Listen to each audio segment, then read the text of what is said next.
Oke, Assalamualaikum warahmatullahi wabarakatuh. Kembali lagi di tutorial Aditya ya. Oke, kali ini kita akan mencoba menggunakan satu fungsi simple yang sederhana, yaitu fungsi DS360. Nah, fungsi DS360 ini digunakan untuk menghitung jumlah antara dua tanggal ya, berdasarkan sistem kalender 360 hari maksudnya. Dan ini artinya kan 30 hari dikali 12 bulan gitu. Dan untuk fungsi ini umumnya digunakan dalam perhitungan keuangan seperti di perbankan ya, industri perbankan dan keuangan, seperti menghitung bunga dan juga obligasi. Dan ini juga bisa memberikan hasil yang konsisten dan mudah diprediksi dibandingkan dengan sistem kalender aktual di mana satu tahun itu 365 hari ya. Oke. Nah, kalau misalnya teman-teman juga punya proyek kan ya, itu menggunakan DS360 ini bakal sangat berguna karena apa? Asumsinya lebih akurat ya, cuman 30 hari begitu. Nah, lanjut aja, di sini sudah ada satu data, tapi sebelum kita mulai mengerjakan, jangan lupa untuk like videonya, subscribe atau follow akun ini, share dan save videonya kalau kamu rasa bermanfaat ya. Oke, tapi sebelum itu kita akan menambahkan satu buah trik bagaimana kita bisa memunculkan hari ya. Ini kita ada tanggal nih di kolom A. Kita tahu nggak kira-kira tuh hari apa ini tanpa harus ngecek ke kalender ya. Caranya cukup mudah. Teman-teman bisa menggunakan fungsi teks ya. Oke, pertama-tama kita blok dulu di kolom B sini, kita blok semua, lalu tekan sama dengan kita munculkan fungsi teks ya, teks ya. Oke, teks, lalu kita arahkan eh, ke kolom A.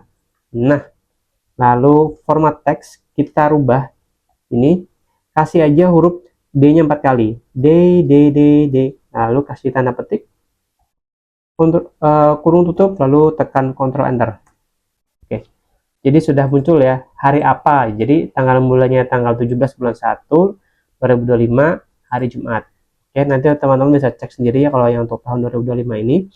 Lalu sama untuk yang di kolom D, kita akan memunculkan hari tanggal akhir pada saat suatu pekerjaan ini ya. Kita blok dulu semua, tekan sama dengan tekan teks, lalu kita arahkan ke value atau kolom yang ingin kita ketahui harinya apa, titik koma atau koma, lalu kita munculkan format teksnya mau apa. Kita menggunakan D, D, D, D. Oke, tanda petik, kurung tutup, Ctrl Enter ya. Oke, langsung ketahuan ya ini hari apa. Oke, sekarang kita akan menggunakan fungsi days 360.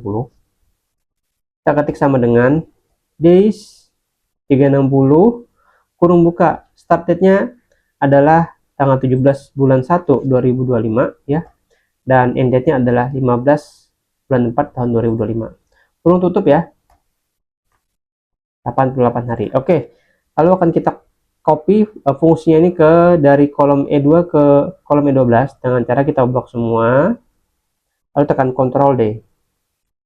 Ini adalah jumlah hari menurut fungsi days 360. Lalu bagaimana dengan perhitungan biasa? Sama, kita akan blok dulu kolom G2 sampai G12 ya. Kalau kita mau ngeblok dari awal juga bisa. Tinggal kita kurangin aja ya. Tanggal akhir dikurangi dengan tanggal mulai. Lalu tekan Ctrl Enter.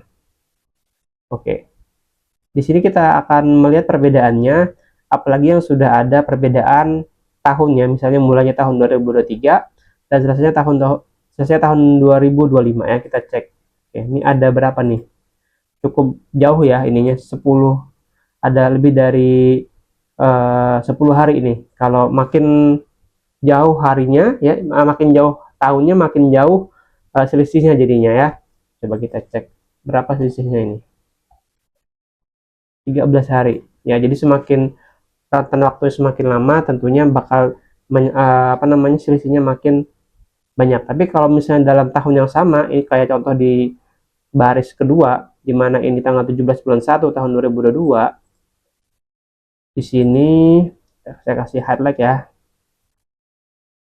Oke, ini masih dalam tahun yang sama. Untuk jumlah harinya dengan fungsi DS360 dengan perhitungan biasa hampir sama karena masih dalam tahun yang sama. Kalau sudah mulai tahun yang berbeda, nih contoh nih, nggak usah jauh-jauh, di baris ketiga ya, baris ketiga ini sudah ada perbedaannya ya, berarti 1 hari ya gitu. Oke, itu aja untuk tutorial kali ini menggunakan fungsi Excel DS360. Semoga bermanfaat buat teman-teman ya.